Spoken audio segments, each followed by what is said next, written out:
Hello.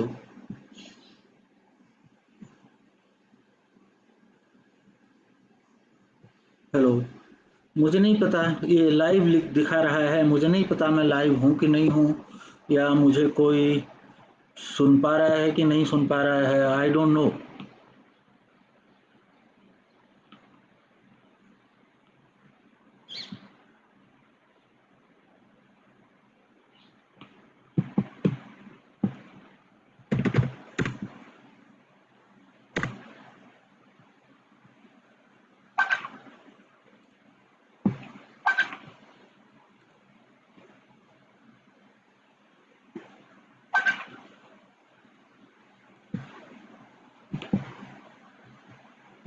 अच्छा, मैं इस पे लाइव हूँ, यदि किसी को दिख रहा हो तो प्लीज़ सेंड अ मैसेज या चैट में लिखिए कि मैं दिख रहा हूँ या नहीं,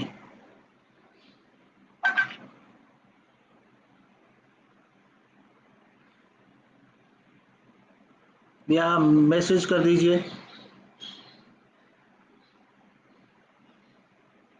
ओके। सो मोनू का मैसेज है कि शायद उनको मैं दिख रहा हूँ। So now how do we communicate Monu? आप फ़ोन पे बता दीजिए मुझे कुछ।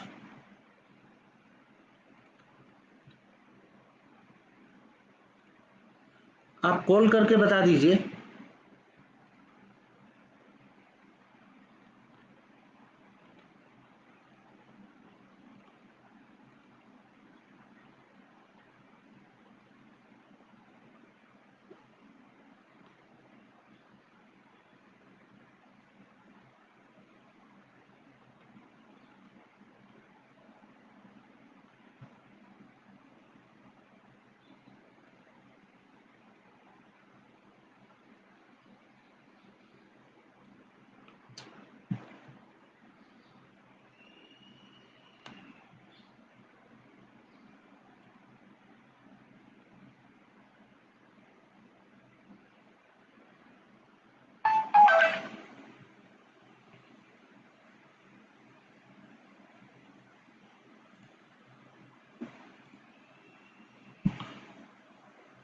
Can you hear me?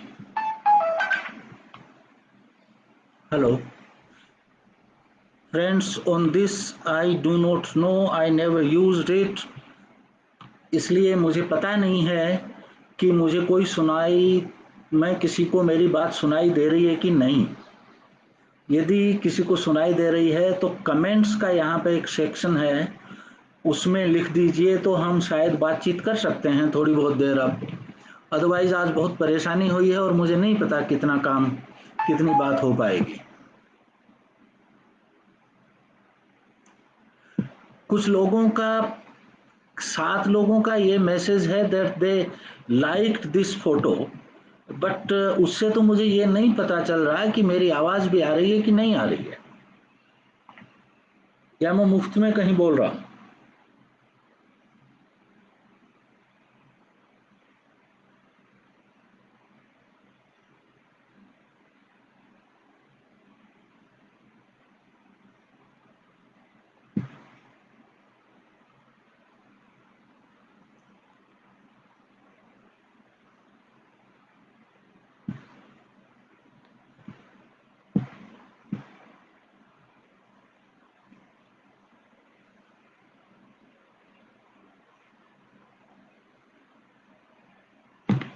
Hello. नहीं, मुझे कहीं भी नहीं मिला भाई आपका। मेरी आवाज़ सुनाई दे रही है क्या? तो मुझे कैसे पता चलेगा कि लोगों को सुनाई दे रही है, बीच में बंद हो गई? कहीं आप मुझे बताएं कोई कमेंट वगैरह करके या किसी तरह, तो मुझे।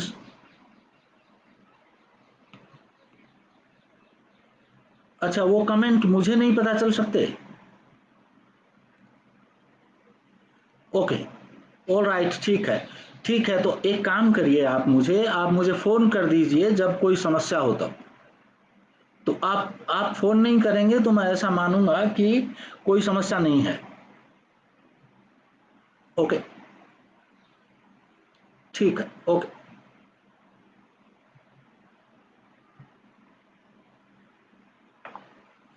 नमस्ते दोस्तों, हम आज की बातचीत शायद अब शुरू कर सकते हैं। पिछले 1.5 घंटे से मोनू काफ़ी परेशान होते रहे हैं कि किस तरह से कनेक्ट हूँ इस पे। उनका जो पेज था उस पर तो नहीं कनेक्ट हो पाए।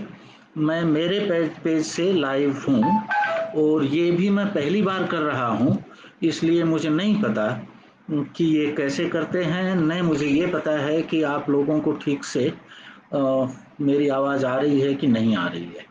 मोनू का कहना है कि आ रही है, इसलिए मैं बस बोल रहा हूँ। मुझे बाकी नहीं पता है। अ, मैंने ये पहले कभी नहीं किया है। मोनू ने ये भी कहा है कि वो मुझे बता देंगे जब भी आवाज़ वगैरह नहीं आएगी। तब आप जो नोटिफिकेशन है उसमें आप कमेंट करके भी शायद बता सकते हैं कि आवाज़ नहीं आती है या ऐसा कुछ होता है। तो मुझे जो तैयारी की थी उसके लिए तो पिछले 1.5 घंटे में परेशानी में मेरे दिमाग से बहुत सारी चीज़ें निकल गई हैं और कुछ काम भी मेरा अधूरा रह गया है, लेकिन हम बातचीत शुरू करते हैं। अ, आज का विषय जो बताया था शैक्षिक आगाज वाले दोनों दोस्तों ने, स्मृति जी और मोनू जी ने, वो था शिक्षा में धर्म। तो हम यहीं से बातचीत शुरू करते हैं। मैं इस विषय पर काफ़ी दिन से सोचता रहा हूँ और किसी एक ज़माने में मेरा मत ये था कि शिक्षा में धर्म को नहीं लाना चाहिए, शिक्षा क्रम में और पूरे शैक्षिक कार्यक्रम में। और ये मैं कहता रहा हूँ, इस पर थोड़ा बहुत मैंने लिखा भी है। अ, लेकिन पिछले लगभग 5-6 साल से भारत की राजनीति की दशा देखते हुए मेरे विचार इसमें थोड़े थोड़े बदल रहे हैं। और अभी मैं जो आर्ग्यू करने वाला हूँ वो ये आर्ग्यू करने वाला हूँ कि आज की इस बातचीत में कि शिक्षा क्रम में धर्म का एक स्थान होना चाहिए। लेकिन कैसा स्थान होना चाहिए, कितना स्थान होना चाहिए, किस उद्देश्य से होना चाहिए, ये थोड़ा डिटेल का मामला है जिस पर अभी हम थोड़ा बातचीत करेंगे। क्यों ये परिवर्तन है, ये मैं थोड़ा सा 2 मिनट में स्पष्ट करना चाहूँगा। अ, अ, देखिए, आज़ादी के तुरंत बाद कम से कम 50 और 60 के दशक में अ, लोग ये मानते थे, पढ़े लिखे लोग, जो विचार या ओपिनियन मेकर्स हैं भारत में और जो राजनीतिज्ञ हैं, वो ये मानते थे कि जैसे जैसे आर्थिक विकास होगा और जैसे जैसे शिक्षा का प्रसार होगा, धर्म का कब्जा लोगों के दिमाग पर कम होता जाएगा और समाज अधिकाधिक रूप से सेक्युलर और राज्य भी अधिकाधिक रूप से सेकुलर होता चला जाएगा। ये एक प्रकार की मान्यता थी। कुछ लोगों ने उस वक्त भी आगाह किया था इस बारे में कि ऐसा नहीं होगा और इसके लिए विशेष रूप से राजनीति में परिवर्तन करने होंगे, नहीं तो ऐसा नहीं हो पाएगा। आगाह करने वाले लोगों में से कई होंगे। मुझे दो के बारे में स्पष्ट रूप से पता है उनकी किताबें पढ़ने से। एक लोहिया ने आगाह किया था 60 के दशक में कि संस्कृति और धर्म जो हमारे विचारों को और हमारे एक्शंस को संचालित करते हैं, खासकर हमारे सामूहिक एक्शंस को, वो सिर्फ आर्थिक विकास और शिक्षा हो जाने से हट जाएंगे, ऐसा नहीं होता है। वो कहीं हमारे जहन में रहते हैं और हमारे विचारों को और कर्मों को दोनों को प्रभावित करते हैं। इसी प्रकार से हामिद दलवई ने बहुत सारी इसी प्रकार की बातें लिखी थी। इन दो के बारे में मुझे स्पष्ट रूप से पता है और भी बहुत लोगों ने लिखी होंगी।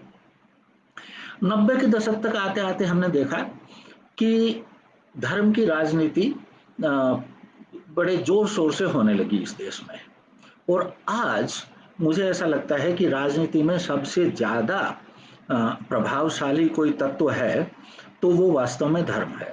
इस वक्त आप यदि देखें तो कुछ लोगों को ऐसा लग रहा हो सकता है मेरी बात से कि मैं किसी एक ग्रुप की बात कर रहा हूं कि ये लोग एक खास धर्म को काम में लेते हैं या वो लोग एक खास धर्म को काम में लेते हैं।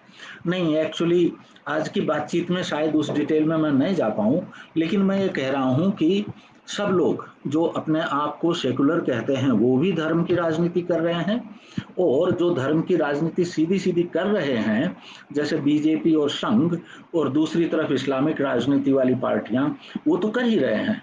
लेकिन जिन लोगों को ये भ्रम है कि तथाकथित सेकुलर धर्म की राजनीति नहीं कर रहे हैं, ये एकदम गलत है। इसको आप थोड़ा सा और देखना चाहें, हालांकि ये मैं 2 किताबों का नाम लूंगा, वो इसको धर्म की राजनीति नहीं कहते, लेकिन आप यदि बिटवीन द लाइंस पढ़ेंगे तो आपको पता चलेगा कि कुछ प्रॉब्लम हुई है सेकुलरिज्म के साथ। अभय दुबे की नई किताब आई है, हिंदू एकता बनाम ज्ञान की राजनीति, और योगेंद्र जी यादव की नई किताब है, जो उसका नाम है making sense of Indian democracy, या ऐसा इससे मिलता जुलता।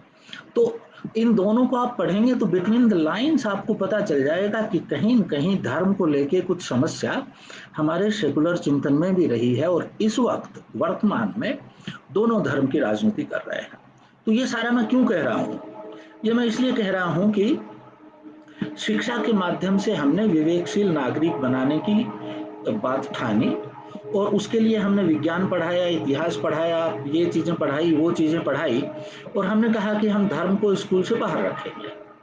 लेकिन एक्चुअली स्कूल न तो धर्म स्कूल से बाहर रहा, और न बच्चे के जीवन से बाहर रहा। एक तो बाहर की दुनिया में कंटिन्यूअसली धार्मिक विचार बच्चे के पास आते रहे, और दूसरी इंटरेस्टिंग बात यह है कि हमारे स्कूलों ने शिक्षा क्रम में विवेचना के लिए तो धर्म को कमी नहीं रखा, लेकिन प्रार्थनाएं तो करते रहे, विभिन्न देवी देवताओं की तस्वीरें तो लगाते रहे, और इससे भी ज्यादा जहां भी इतिहास में या भाषा में या जहां भी धार्मिक पुरुषों का, धर्म प्रवर्तकों का या धर्मों के बारे में जिक्र आया, उनकी बहुत जबरदस्त बड़ाइयां की, और उनको हमेशा बहुत साफ सुथरी, बढ़िया, करुणापूर्ण, अच्छी रोशनी में दिखाया। तो इसका मतलब हमारे स्कूलों ने धर्म के बारे में एक टिल्टेड रुख लिया, और वो धर्म को स्थापित करने का ही काम अधिक करते रहे, उसकी विवेचना का काम नहीं करते रहे। तो ये सारी चीजें देख के मुझे ऐसा लगता है कि शिक्षा में हमको धर्म को लाने की जरूरत है। ये मेरी बात का पहला हिस्सा है बात का। अब दूसरा सवाल ये उठता है, फिर धर्म को लाना किस तरह से? इसको समझने के लिए अब मैं थोड़ी शब्दावली बदलने वाला हूं। इसको समझने के लिए हमको पहले ये देखना पड़ेगा कि रिलीजन और धर्म में कुछ फर्क है क्या, और धर्म का अर्थ क्या है, रिलीजन का अर्थ क्या है, रिलीजन क्या होता है और धर्म क्या होता है, और शिक्षा का सरोकार क्या है। ये 3 चीजें तब देखेंगे तो हमें कुछ अंदाजा होगा कि कैसे लाना चाहिए इसको। अब थोड़ा सा ये देखें अपन, हम सब जानते हैं, ये मैं कोई नई बात नहीं कह रहा हूं, हम सब जानते हैं कि भारतीय संस्कृति में जो शब्द धर्म है, इसके बहुत सारे अर्थ हैं। यदि आप शिवराम वामन आप्टे की संस्कृत इंग्लिश डिक्शनरी देखें तो आपको बताएंगे कि धर्म का अर्थ रिलीजन भी है, मोरल कोड भी है, ड्यूटी भी है, किसी चीज का स्वभाव या उसके गुण धर्म भी हैं। तो बहुत सारे अर्थ हैं, ये हम सब जानते हैं, और हम ऐसा समझते हैं कि जब हिंदी में हम धर्म निरपेक्ष बोलते हैं, या हिंदू धर्म, सिख धर्म, जैन धर्म, बौद्ध धर्म बोलते हैं, तो बात साफ है, हमें पता है संदर्भ के अनुसार हम क्या बोल रहे हैं। एक्चुअली ये अधूरी बात है, मुझे लगता है बात साफ नहीं है। समस्या ये होती है कि हमें ये पता है कि विभिन्न अर्थ होते हैं, हमें ये भी पता है कि यहाँ हम एक खास अर्थ में बोलते हैं, लेकिन इसके लॉजिकल निहितार्थ क्या बनते हैं, हमारे चिंतन पर क्या प्रभाव होता है, वो हम हमेशा ट्रैक नहीं कर पाते हैं। मैं उदाहरण लेता हूं। एक उदाहरण ये हो सकता है कि जिस तरह से आप बोलते हैं हिंदू धर्म, सिख धर्म, बौद्ध धर्म, जैन धर्म और इस्लाम धर्म और ईसाई धर्म और यहूदी धर्म, तो ऐसा लगता है कि सब एक ही कैटेगरी में आने वाली चीजें हैं। ये समस्या धर्म के इस अनुवाद के कारण भी है, और भी कारण है इसके, उस पर जाएंगे थोड़ी देर में, लेकिन पार्टली ये भी है। अब एक बड़ी चीज ये है कि यदि हम रिलीजन की परिभाषा को या रिलीजन को कैरेक्टराइज करने वाली कुछ चीजें देखें, तो हम समझ सकते हैं कि इसमें समस्या कहाँ है और फर्क क्या पड़ रहा है। मैं अभी उस पर आने की कोशिश करता हूँ। सबसे पहले ये देखें हम, धर्म की इतनी बात करने के बाद, कि रिलीजन को लोग कैसे डिफाइन करते हैं। पहली बात तो यह है कि रिलीजन को डिफाइन करना काफ़ी मुश्किल काम है, और लोग जब भी जो कंपेरेटिव रिलीजन पे लिखते हैं या रिलीजन की फिलोसॉफी लिखने लगते हैं या जो कुछ भी, वो उन लोगों को काफ़ी परेशानी आती है और बड़ा बच बचा के वो कुछ परिभाषाएं रिलीजन की करने की कोशिश करते हैं। तो मैं अभी आपको एग्जैक्ट रेफरेंसेस, मैं स्लाइड्स तैयार कर रहा था तो मेरा टाइम और किसी में निकल गया, मैं अभी नहीं दे पाऊंगा, लेकिन कुछ दिन में मैं एक आर्टिकल इसके ऊपर कहीं भेजने वाला हूं, उसमें होंगी। मैं 3-4 डेफिनेशंस को मिला के, 3-4 लोगों की बातों को मिला के एक डेफिनेशन बनाने की कोशिश कर रहा हूं रिलीजन की, और उस पर आप लोगों की टिप्पणियां मिलेंगी तो वो भी अच्छा रहेगा। मैं मोटे तौर पर बता दूं, जिन लोगों से मैं आइडियाज इसमें उधार ले रहा हूं, उनमें दुर्खिम, जाहनर, ये 2 लोग मुख्य हैं, और थोड़ा टोइनबी ने एक परिभाषा दी थी धर्म की, थोड़ा कुछ उसमें से है। तो ये 3 लोगों की चीजों को मिला जुला के बनाते हैं, तो धर्म नहीं, रिलीजन की।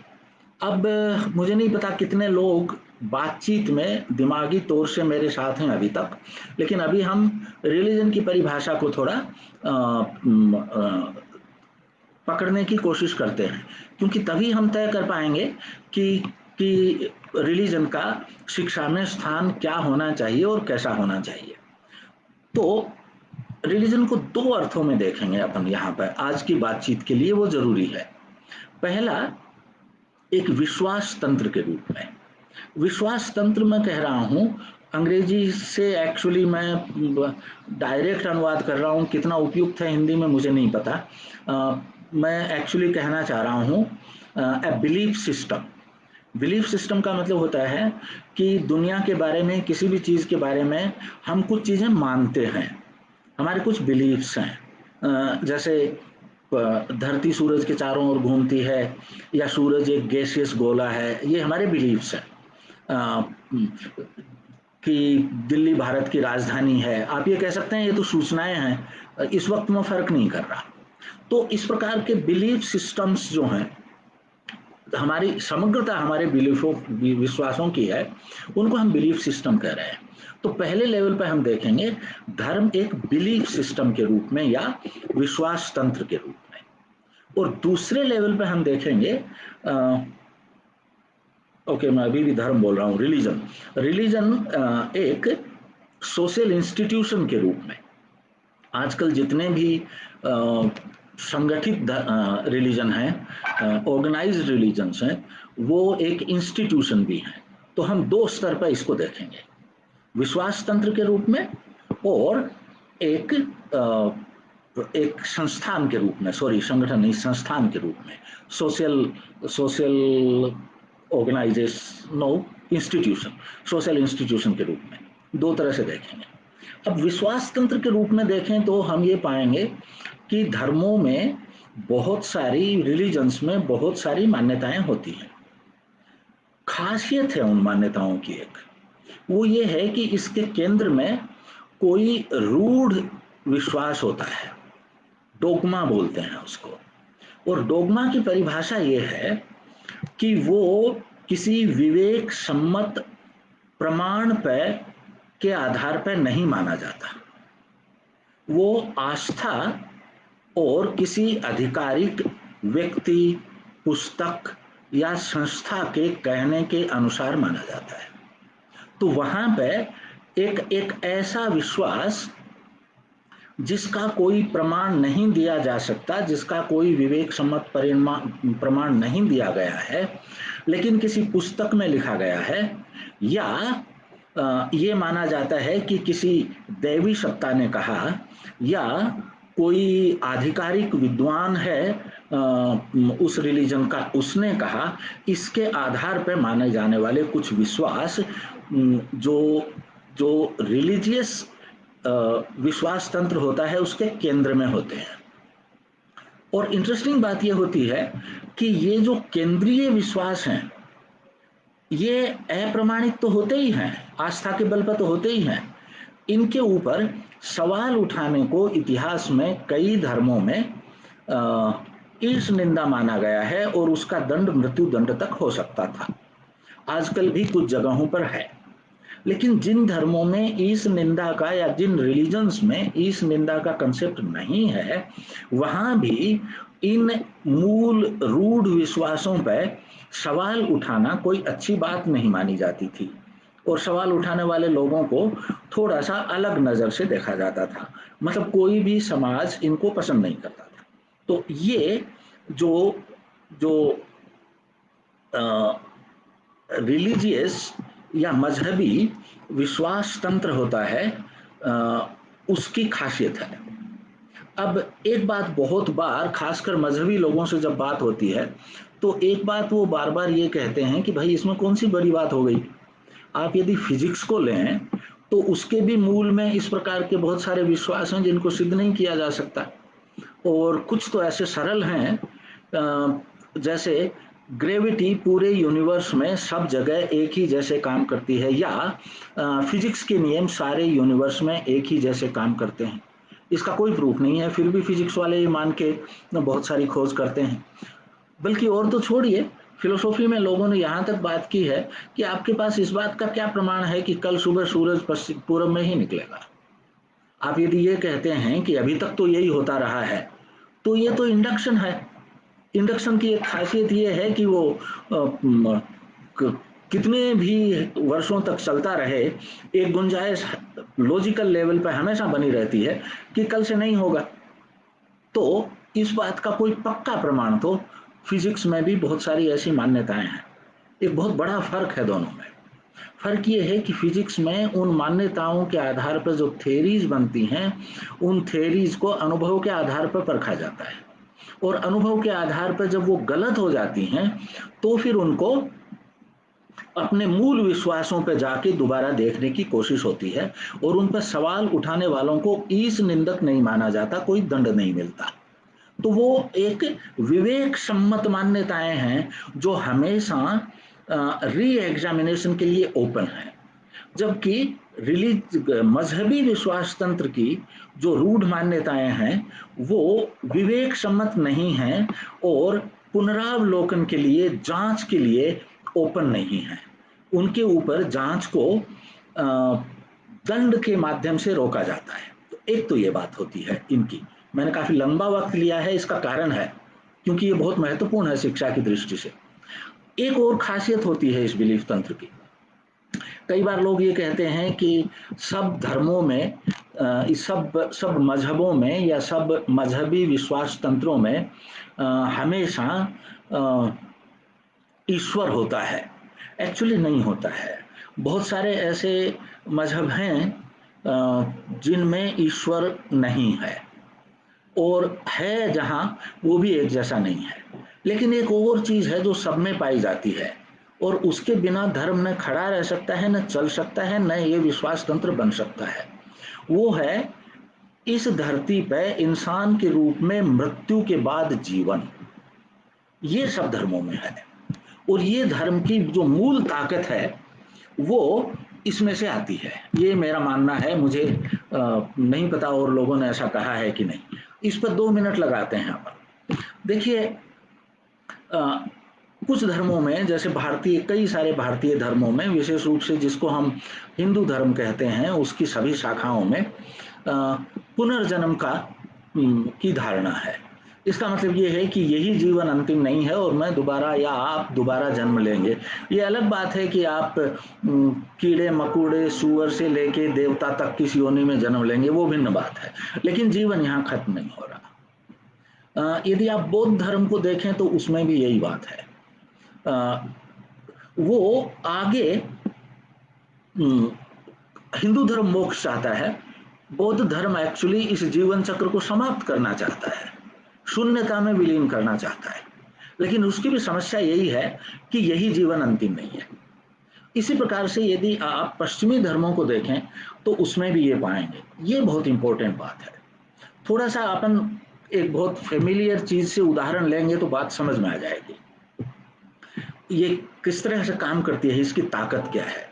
इसकी ताकत ये है कि मैं यदि आपको ये थ्योरी दूं कि कर्मों का फल मिलता है और आप मुझे कहें कि भाई ये फला आदमी ऐसा है जिसने जो बहुत सारे कुकर्म करता है और फिर भी बड़े मजे में है, उसकी शोहरत भी है, उसके पास पैसे भी हैं, आराम भी है, सब तरह से मजे में है, तो कर्मों का फल कब मिलता है। तो आप सब जानते हैं कि कोई कहेगा कि पिछले जन्म में अच्छे कर्म किए होंगे, दूसरा कहेगा कि अगले जन्म में इसका फल मिलेगा। तो ये जो पिछला और अगला जन्म है, ये बहुत सारी ऐसी मान्यताएं जो सिद्ध नहीं की जा सकती, उनका जवाब देने से टालने के लिए काम में आता है एक तो। लेकिन इसका सबसे बड़ा उपयोग है भय और लालच। भय ये इस तरह से कि यदि तुम ये करोगे जो जो मेरे रिलीजन के विरुद्ध है, तो तुम नरक में दुख भोगोगे, तुम दोजख में जलोगे, और तुम ये करोगे तो स्वर्ग में सुख पाओगे, जन्नत में ये कुछ मिलेगा। तो ये जो भय और लालच है, यदि आप इसी जीवन को अंतिम मान लें तो इस भय और लालच के प्रमाण इस जीवन में यहाँ की जिंदगी में देने पड़ेंगे। लेकिन यदि ये आप इसी को अंतिम नहीं मानते हैं तो आपके पास ये चॉइस है कि आप इसके जाल को ज्यादा गहराई से फैला सकते हैं। तो मैंने दो बातें कही कि विश्वास तंत्र के रूप में जब हम धर्म को देखते हैं तो उसके केंद्र में एक रूढ़ विश्वास होता है जिसका कोई प्रमाण नहीं होता, और वो किसी आधिकारिक विद्वान, आधिकारिक किताब या दैवी सत्ता के ऊपर आधारित होता है। और दूसरा, उसमें लाजमी तौर पर यही जीवन अंतिम नहीं है, इस जीवन के बाद, मृत्यु के बाद जीवन की कल्पना होती है। अब इस विश्वास तंत्र के जो बाकी आगे के विश्वास तंत्र हैं वो इस ताने बाने के आधार पर सृजित किए जाते हैं। तो पहली बात तो यह है। अब जो थोड़ा सा हम देखते हैं धर्म को एक संस्थान के रूप में, जब संस्थान के रूप में आते हैं तो आप ये पाते हैं कि फिर इस इन इन रिलीजन की या मजहब की कोई न कोई पुस्तकें होती हैं जिनमें वो केंद्रीय डोगमा लिखा हुआ होता है। और तो एक तो उसका ज्ञान का पक्ष है, ज्ञान के पक्ष में पुस्तक है, और उस पुस्तक का कोई आधिकारिक इंटरप्रेटर है।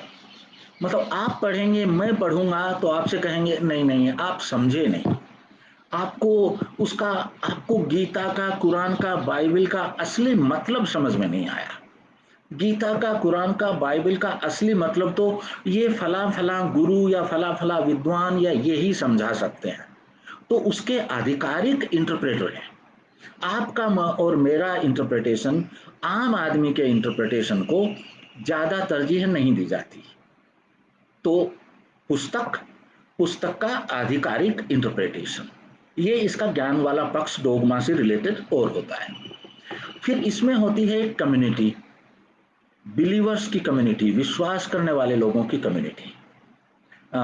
जब हम धर्म को संस्थान के रूप में देखते हैं तो आप ये कह सकते हैं वो इस डोगमा को मानने वाले, इन धर्म गुरुओं के फॉलोवर, और इनमें एक प्रकार की आइडेंटिटी उस धर्म के आधार पर क्रिएट होती है, तो ये एक कम्युनिटी बन जाती है। तीसरी बात होती है कुछ रिचुअल्स एंड प्रैक्टिसेस। तो ये जो दुनिया में संस्थान के रूप में संगठित धर्म जो चलते हैं, इनके बहुत सारे क्रियाकर्म और परिपाटियां, तो इस तरह की बहुत सारी चीजें होती हैं। फॉर एग्जाम्पल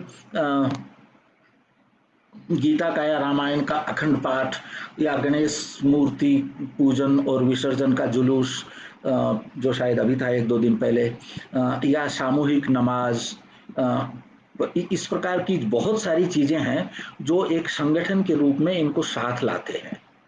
और कुछ बहुत सारी प्रैक्टिसेज हैं जो उनकी पहचान को चिन्हित करती हैं। तो रूढ़ विश्वास मतलब डोगमा, डोगमा की पुस्तक और उसका इंटरप्रेटर, एक कम्युनिटी ऑफ बिलीवर्स और रिचुअल्स एंड प्रैक्टिसेस। एक चीज और होती है जिसके बारे में मैं अभी सोच रहा हूं और बहुत कड़ी बात कहना भी नहीं चाहता और मुझे संतोष भी नहीं है।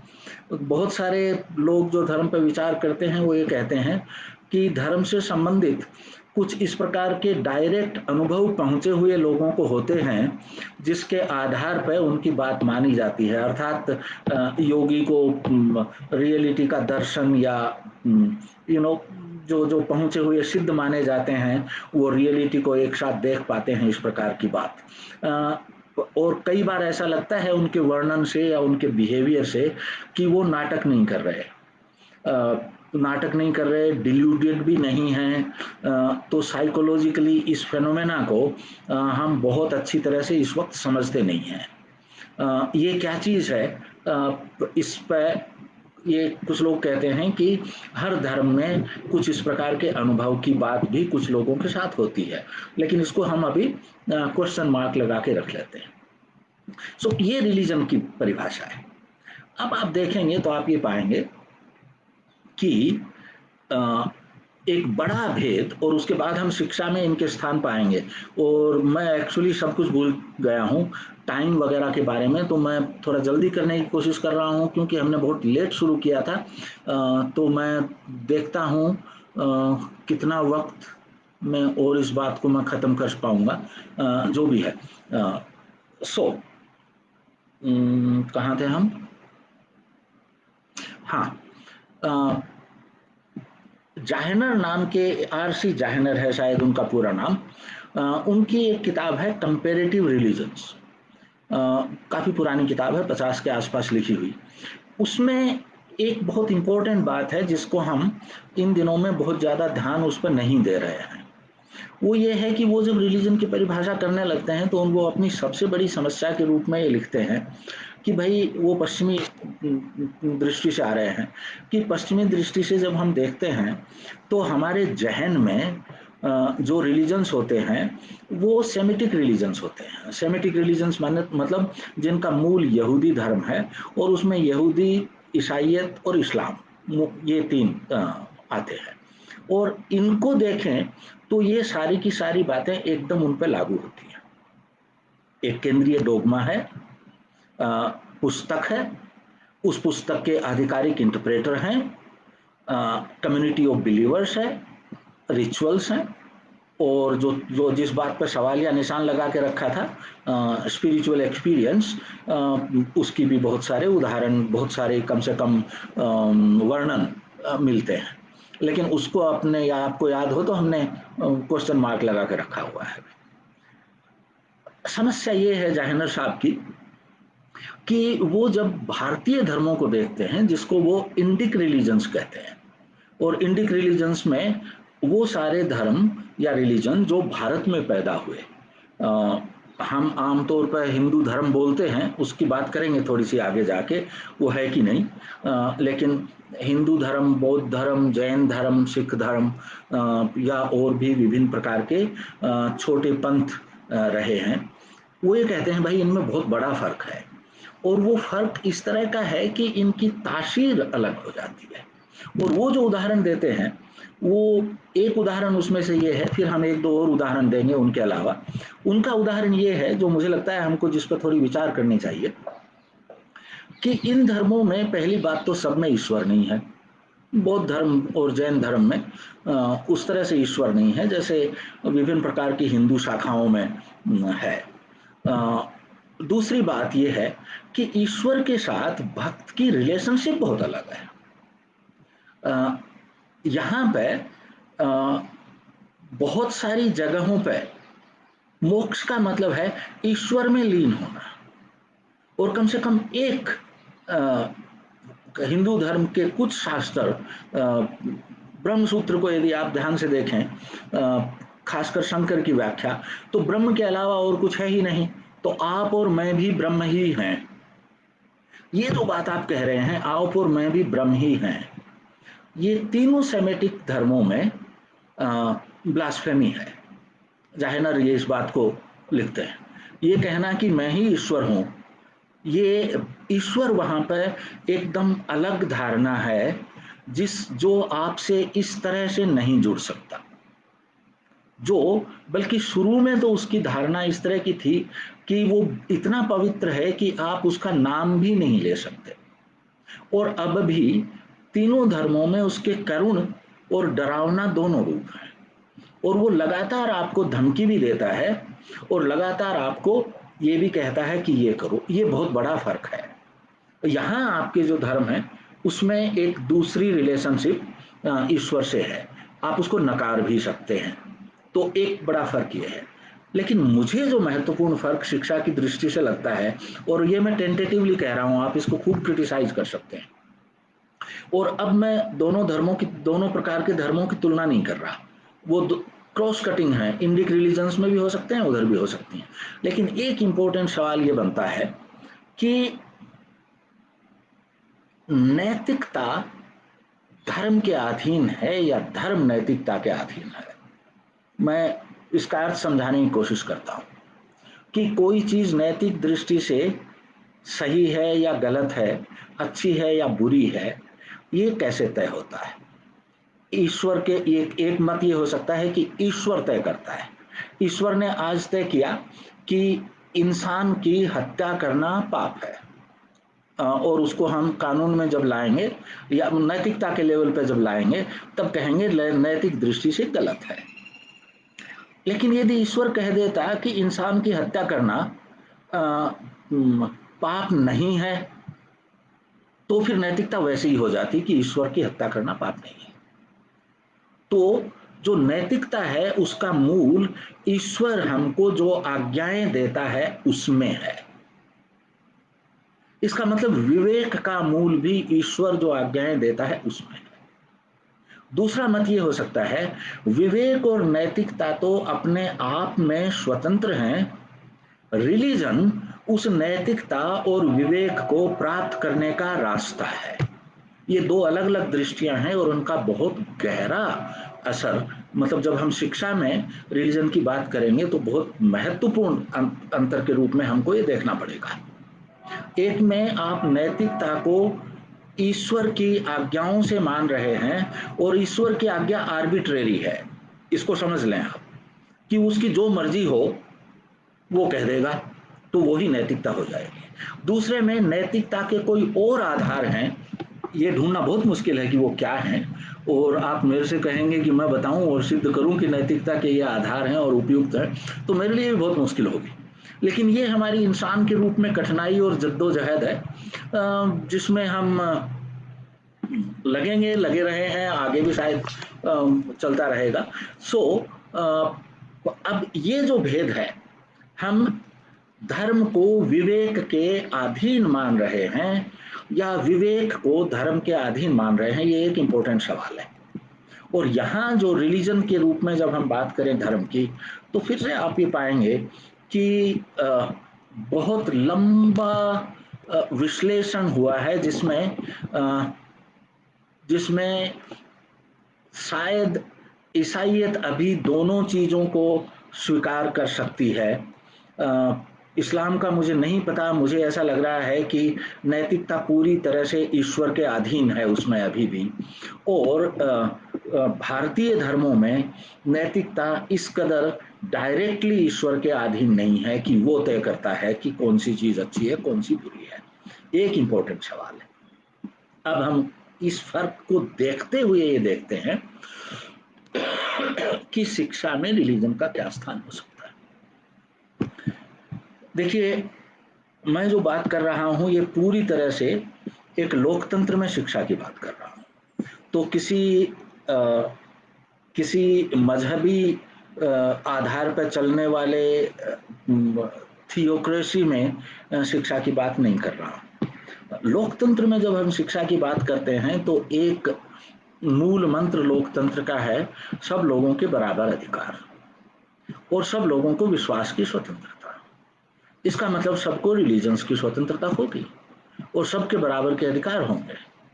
तो इसका मतलब ये हुआ कि नेक्स्ट कदम पे आपको ये मानना पड़ेगा कि राज्य के स्तर पे आप किसी खास रिलीजन को लेके उसके पक्ष में या विपक्ष में नहीं हो सकते। आपको सभी रिलीजन्स को राज्य के स्तर पर एक दृष्टि से देखना पड़ेगा। दूसरी बात यह है कि लोकतंत्र में नागरिक के विचार और नागरिक की राय महत्वपूर्ण है। इसका मतलब ये हुआ कि आपको इस प्रकार के नागरिक चाहिए जो सटीक ढंग से चिंतन कर सकें। अब इसको बहुत ज्यादा आगे जाए बिना समालोचनात्मक चिंतन और विवेकशीलता लोकतंत्र के नागरिकों में आवश्यक है, और आप पाएंगे कि सब जगह लोकतंत्र में शिक्षा में ये शिक्षा के मूल उद्देश्यों के रूप में हमेशा होते हैं। अब एक समस्या ये आती है, आप जब रिलीजन को लेके आएंगे तो रिलीजन का तो केंद्रीय डोगमा ही जो है वो विवेक सम्मत प्रमाणित नहीं है, आस्था पर आधारित है। और जब आप रिलीजन की बात शिक्षा में लेके आएंगे तो क्या आप एक्चुअली दोहरी चीज कहेंगे शिक्षा में? एक तरफ तो आप ये कहेंगे कि विवेक के आधार पर निर्णय लो, और दूसरी तरफ आप कहेंगे कि रूढ़ आस्था के आधार पर कुछ सारी चीजों को मानो, और नैतिकता भी उसी के अधीन है, तो रूढ़ आस्था के आधार पर ही आप नैतिकता मानो। तो एक प्रकार की डाइकोटोमी हो जाएगी, एक प्रकार की समस्या हो जाएगी इसके बीच में, और आप विभिन्न प्रकार की बातें कह रहे होंगे शिक्षाक्रम।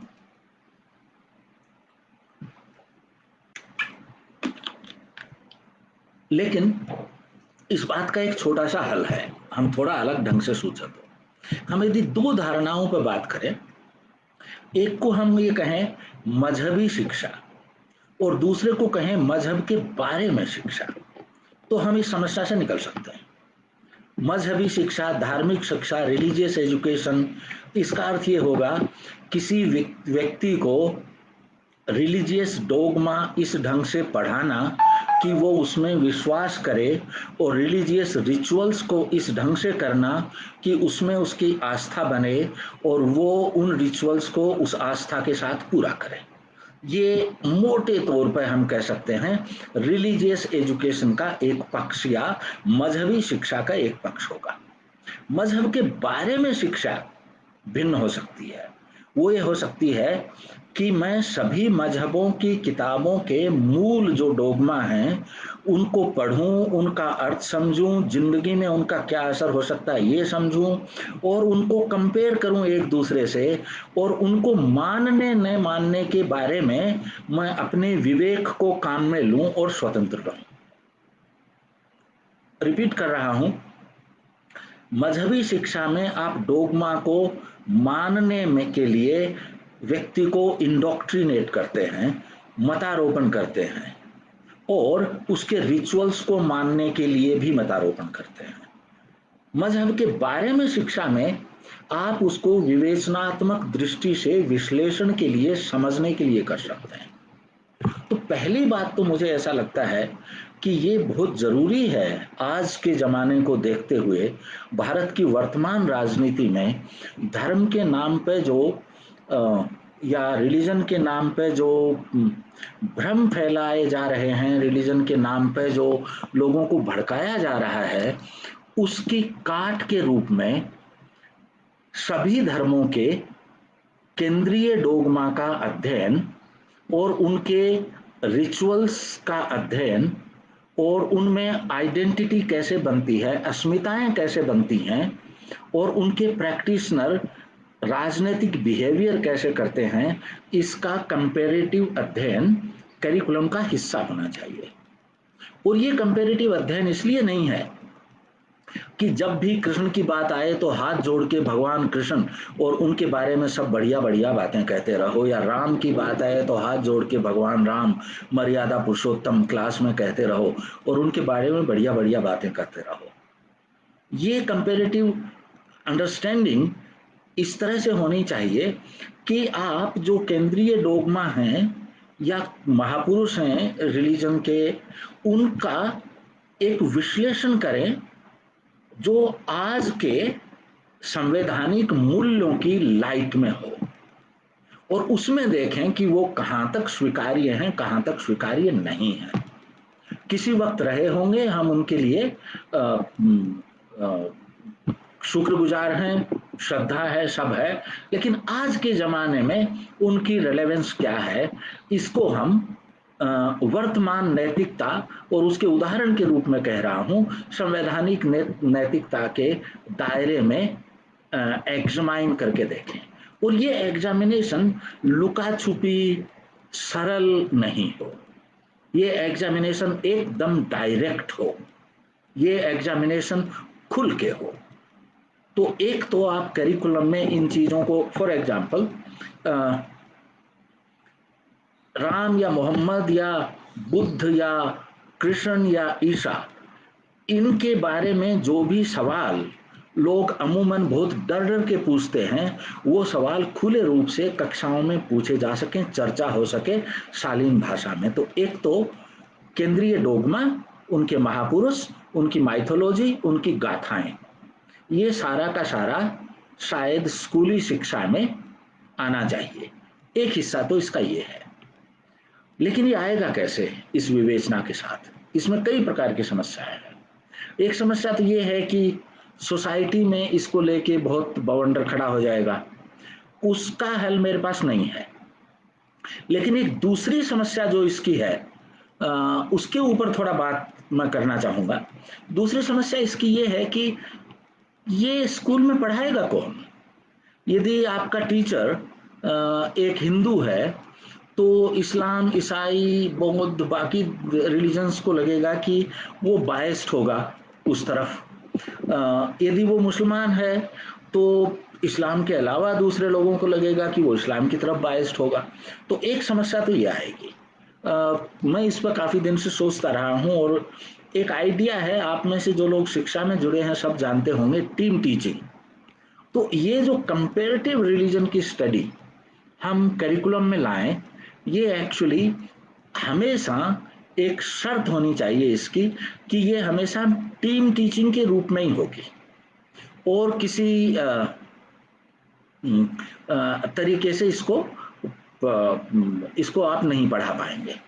तो एक चीज तो इसमें ये हो सकती है कि ये टीम टीचिंग के रूप में हो। एक और बात रखनी पड़ेगी आपको इसमें, और वो मुश्किल होगी कि जब आप शुरू कर रहे हैं, बाद में अलग बात हो सकती है, जब आप शुरू कर रहे हैं इस प्रकार का काम, तो आपको कोई न कोई जो सम्मानित मजहबी विद्वान माने जाते हैं, उनके साथ इस टीचिंग टीम का कोई संपर्क होना पड़ेगा।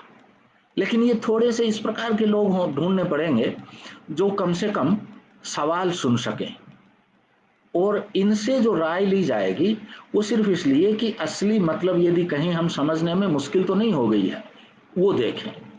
और तीसरी बात मैं इसके बारे में कहूंगा कि इंटरप्रिटेशन नहीं, ओरिजिनल चीजें।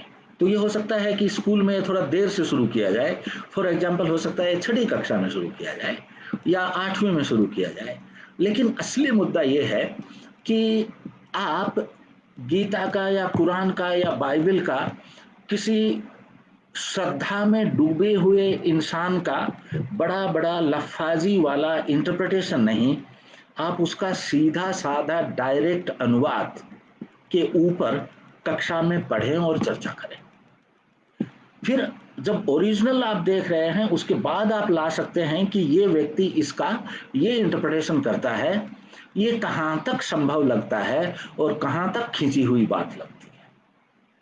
तो 3 चीजें, टीम टीचिंग, किसी रिलीजियस ग्रुप से, एक ग्रुप नहीं, सॉरी, रिलीजियस विद्वानों से राय मशवरे की गुंजाइश, और सरल भाषा में अनुदित ओरिजिनल टेक्स्ट।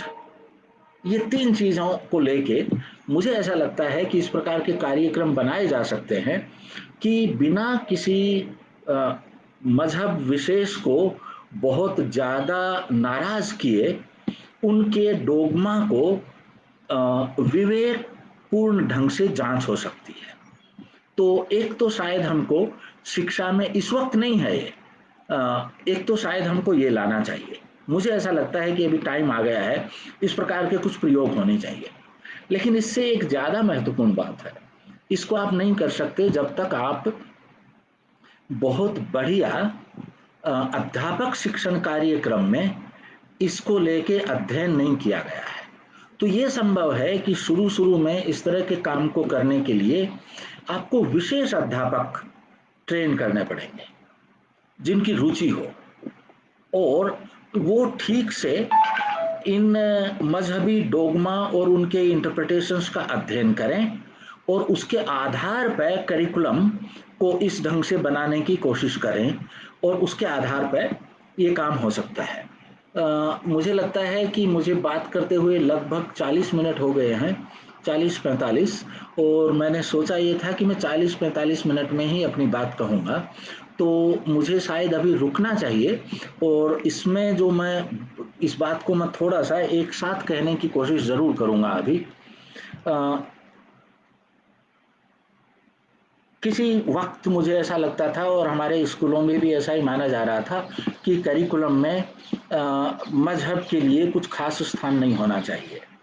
लेकिन एक तो हमारी राजनीति बदल गई है और उसके ऊपर मजहब का बहुत प्रभाव होने लगा है, और दूसरी जो समस्या है, हमारे स्कूल मजहब निरपेक्ष कभी नहीं बन पाए। पहली बात तो जब भी धर्मों की बात आई, मजहबों की बात आई, मजहबी लोगों की बात आई इतिहास में, उनके प्रवर्तकों वगैरह की, तो हम एक प्रकार की अंधश्रद्धा अपने स्कूलों में जाहिर करते रहे हैं और एक नारा ले लिया है हमने कि सभी धर्म अच्छी ही बातें सिखाते हैं, जबकि धर्मों के साथ दोनों चीजें हैं। मजहबों के बारे में उनके बहुत सारे मानवता को देन भी है और मानवता के भीतर बहुत सारे नुकसान, गैर बराबरी, खून खराबा भी है, दोनों चीजें हैं।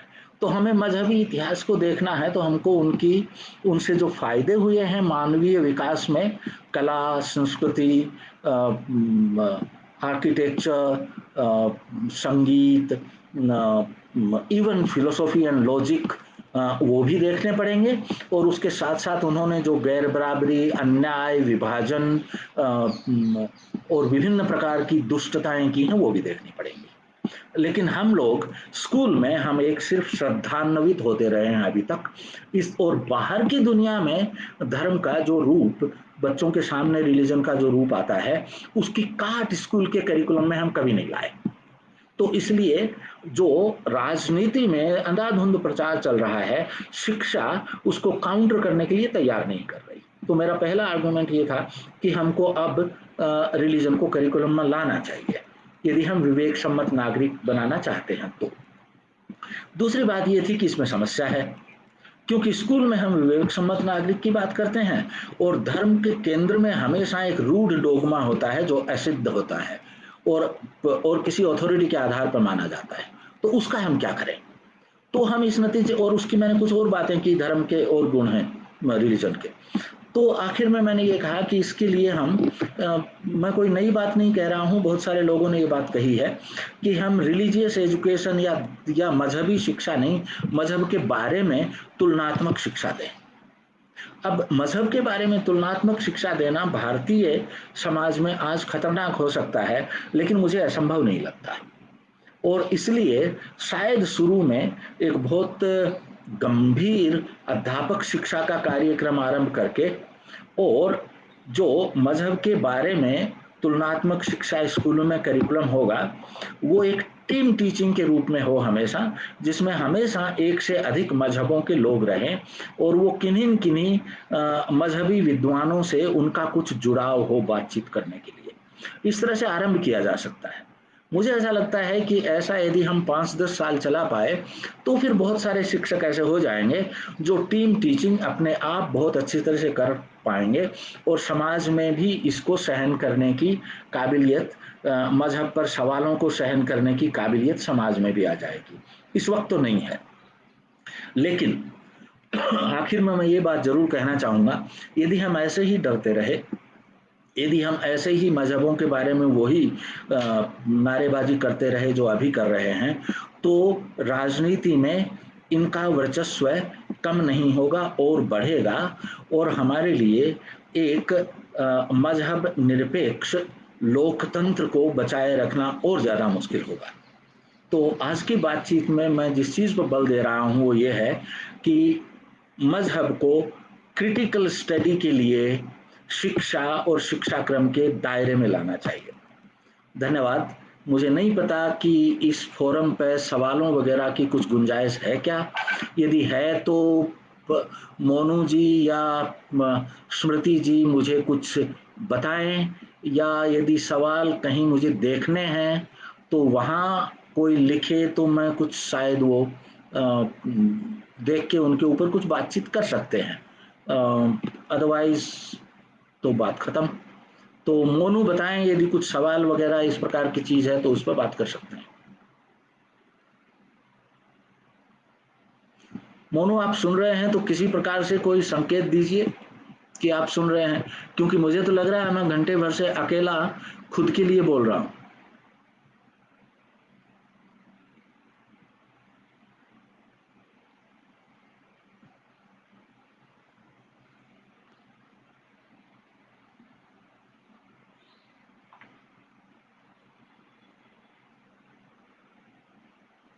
हेलो।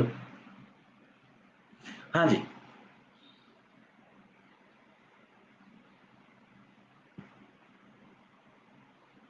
नहीं, मुझे कोई कमेंट नहीं दिख रहा है।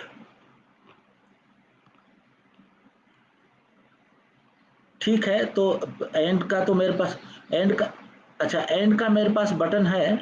वो मैं अभी इसको एंड करता हूँ। एक काम जरूर करिएगा, जो कमेंट आपको दिख रहे हैं उनको आप कॉपी करके और मुझे भेज दीजिएगा। मैं उनको देखना चाहूंगा, अभी के लिए नहीं, अभी तो मैं एंड कर रहा हूँ। मैं उनको देखना चाहूंगा बस।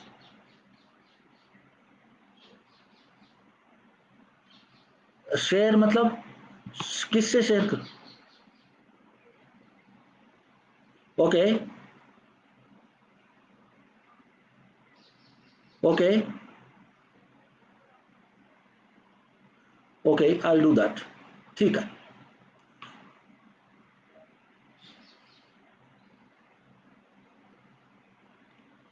Okay, thank you. सो नमस्ते दोस्तों। अब क्योंकि सवाल वगैरह देखने की कोई गुंजाइश नहीं है इस फोरम पे, तो मैं इसको एंड कर रहा हूँ। आज की बातचीत को मैं बहुत व्यवस्थित ढंग से शायद नहीं कह पाया और संक्षेप में भी कहा। इसका कारण ये है कि इससे पहले हम लोग 1.5 घंटे से कोशिश कर रहे थे जुड़ने की, और उसमें विभिन्न प्रकार की दिमागी परेशानियों के कारण बहुत सारी चीज़ें इधर उधर हो गई थी। आशा है कि ये ठीक ठाक कनेक्टेड रहा होगा। आप सबका बहुत बहुत धन्यवाद जो जुड़े हैं उनका। नमस्ते।